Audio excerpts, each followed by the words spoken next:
Hi, I'm Jessica Ann Pressler, licensed clinical social worker coming to you from the West Coast. Hi, Sylvia. Hi, Jessica. And I'm Sylvia Puentes, registered nurse and faith-based coach and mentor coming to you from the East Coast. If you like our content, click the link below and subscribe to our YouTube channels. So we're doing YouTube videos almost weekly. And this week we're doing part of a series. And this week we're doing overt narcissist. So we're going to speak first about what is an overt narcissist. So an overt narcissist, like all narcissists, lack empathy. But they're the ones that are the more obvious ones, the ones when people think about who a narcissist is, they think of mostly the overt narcissist. That's the one who is outgoing and the life of the party. They come across as arrogant and they feel superior to others, and they show it because they're overt, they're grandiose. But they do lack insight, they do lack empathy, they do exploit other people, but it doesn't always seem that way. And it certainly doesn't seem that way in the beginning. People love to be around people like this. They're charismatic, life of the party, and they do attract a lot of people. And they don't understand necessarily what's going on inside. Have you been around people like that? Oh, absolutely. I've been around people like that in different areas of my life. They can be in a romantic relationship and, family, at work. Mm-hmm. You can come across this narcissist or even this type of narcissist. Mm-hmm. Right. And at work, for example, I was just thinking, you know, they can also stab you in the back. That's where the lack of empathy comes. They if they always want to have the power and control. And if they don't necessarily want to see you look good, they may do something and just you won't even notice it coming from. That's the narcissist part. And more even the malignant narcissist, which we're going to talk about next week.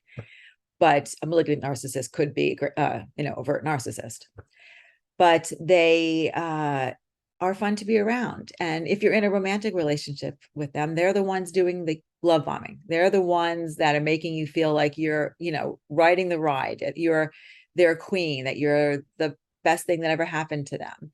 And they're whining and dining you. And as many of overt narcissists are successful and smart, or at least they tell you they are, and they're just great to be around. And so they come in strong and they'll love bomb you. But like many narcissists, then at some point the party's over and they're no longer as nice, or they pull back, or they're often liars and cheaters, and if you're in a romantic relationship, and they spend an incredible amount of time wanting to keep that wonderful persona to the public. And if you start seeing some of the signs of who they are, they fight back. They may fight back. Yeah. And, the thing with this is that it it may take a period of time before you'll start questioning what is going on here, because this can feel so subtle that you question yourself if it's even really happening.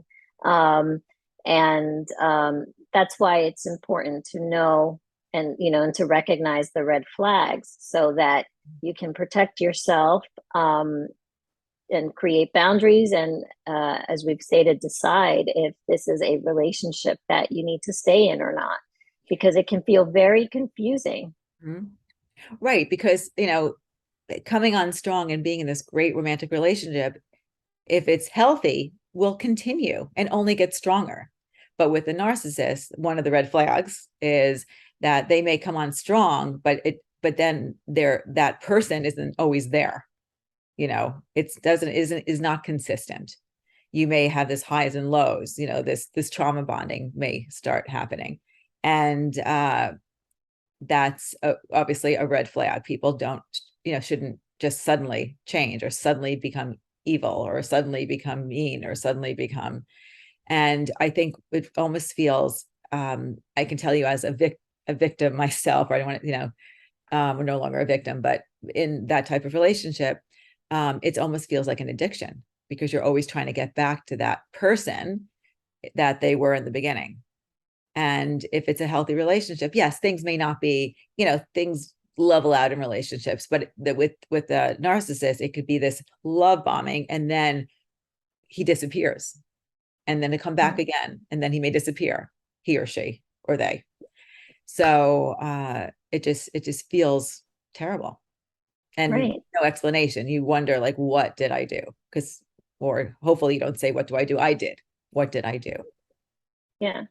Or what did I do? Or how can I make this different? Or if I just, love him, or, Mhm. this way, or and so the bottom line here is that there is really nothing aside from recognizing, that this is something that they have, that this is part of their personality.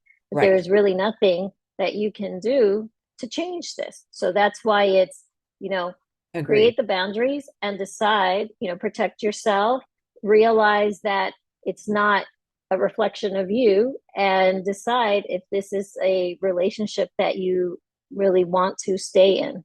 Mhm. Well, one of the reasons why we do this series, why I write my blogs, why we talk on Instagram, why we do the YouTube series, is to educate people.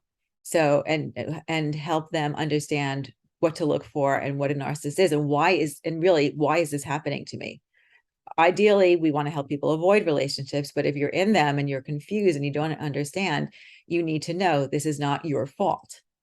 Yes. The behavior of a narcissist is their dance, and Yeah. you be writing their dance, but it's their dance, and nothing you can do will change them. I mean, you it's what they're going through, the Yep. narcissist is going through. Yep. So at that's where we're going to end this little chat that we're having.